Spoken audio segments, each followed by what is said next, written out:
삼성개헌안이 이제 9월 13일 날 이제 국회에서 변칙 통과되는데 뭐 통과됐을 때 그때의 어떤 상황이나 그때 신경 이런 것들이 좀 기억이 납니까? 지금 생각하면 울먹거리더라고요. 울먹거리더라고요. 왜냐면 그렇게 제가 뭐 학생 운동하러 대학을 들어온 건 아니니까 정말 한심해. 그리고 원망스러운 건 정치하는 선배들. 그때 우리가 자랑스러운 게 고려대학교 정치인이 한 25명 막 그랬어요. 이게. 이놈들은 대체 뭐 하는 새끼들이냐? 막 그렇게 내가 욕을 했어요. 그러니까 이게 말이야. 심지어 여권 내에서도 박정희 세력 내에서 반대했는 그들은 뭐 자기 집권을 위해서 했겠지만 야당하는 놈들이 말이야. 도대체 뭐 하는 놈들이냐 말이야. 그래서 나는 그때 정말 막 울었어요. 인천면서 올라가서. 그러고 나서 이제 멍하더라고. 이게 뭘 해야 되나 이제. 방법이 없잖아요. 그랬을 기억이 납니다. 근데 혼자 노래도 부르고, 제가 슬플 때는 울밑에는 선 봉선화를 잘 불러요. 혼자, 어렸을 때부터도. 그런 기억이 나죠. 후배들한테 좀 미안하기도 하고, 또 특히 이문수 같은 애는 아무것도 지금 죽었지만, 나중에 현대자동차 세일즈맨으로 들어가서 부사장까지 됐어요. 그러니까 방광 수술하고, 하지만 그 친구는 평생을, 그 부인이 또 서예를 해요. 입선 작가고. 아주 오래됐죠. 지금 강남에서 선생님하고 그러는데. 나는 원망 많이 했죠. 내가 술 먹여서 죽었다고. 그때 걔 하는 딸도 내가 줄여받고, 또, 죽고 나서.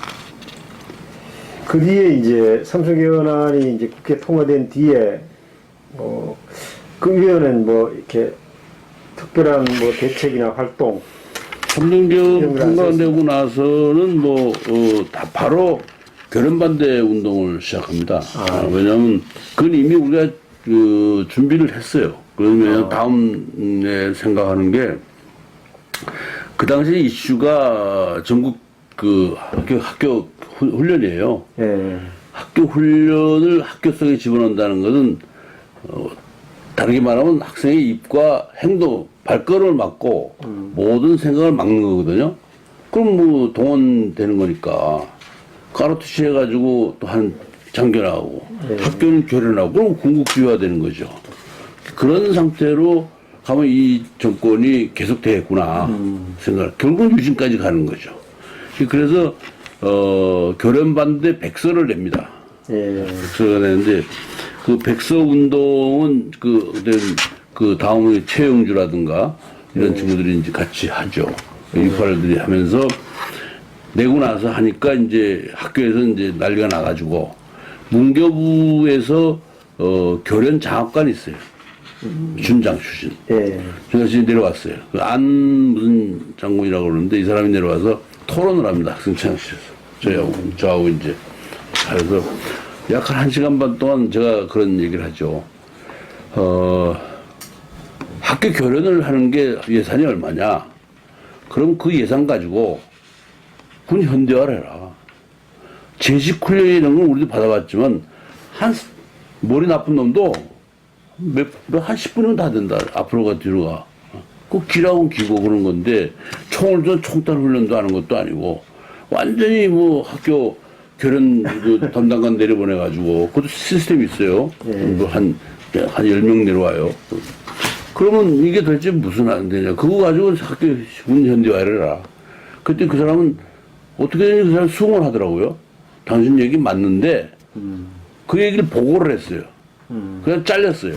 그 사람이 장학관에 잘립니다. 그래서 그때 이제 학생처장이 박승규예요. 박승규 씨가 또 부인이 또 이제 이 심리학과 전공이에요. 박사 코스에 들어가 있었는데 이 사람 체육과가 아니고 체육과가 없으니까 체육 담당 부교수거든. 근데 솔직히 자기 얘기해. 자기도 뭐 의미가 없다고 본다. 그럼 어떻게 했냐. 그래서 그 이후부터 계속 결연 반대 운동을 하죠. 그래서 백서 운동하면서 그 결연 반대에 대한 토론도 하고 뭐 갖고 일어났죠. 그걸 이제 그러면서 통일 문제가 잘 대두되고, 그리고 이제 청년 문제 이런 것들을 위해서 청년 문제 연구소를 만들자. 뭐 그 제안을 했고, 그러면 그걸 통일 문제를 가지고 하자. 통일 국가연정을 내가 맡고 그랬었죠. 그래서 이게 합류가 된 거예요. 그러니까 그런 역할을 하면서 졸업 때까지 계속 그걸 이제 하게 되죠.